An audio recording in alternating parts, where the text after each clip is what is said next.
কি রে কাকা আপনি কাজ কত তো শুরু করছেন আপনি ওলা তিনটে বিদেশ থাকে মিয়া ফালতু কি রে কাকা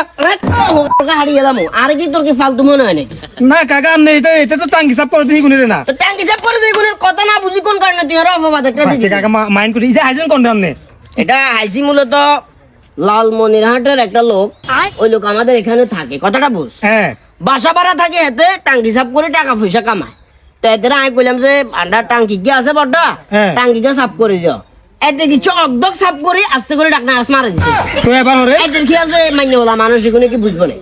আমি যখন লাইট মারছি আমার ভিতরে যে ডলকার মানে অনার্ধক রয়ে গেছে এত নাই সুন্দর মতো এটা বুঝে কবে লাগেছি না এটা আনলো করা গেছে কয় যে আরে আঙ্কেল বকেন কেন লেখা কয় যে ওটা পুরে ফেলছেন আপনারা কয় যে এটা আনলো তর্ক করে কে কত দিছেন কাকা টেয়া হুন্ডা সব হয়ে গেছে এটা 3000 টাকা দিয়ে সাফ করে এখন 3000 টাকা দিয়ে আমাকে তো পুরা সাফ করে 3000 না 5000 নিলে ওটা কাট লাগে না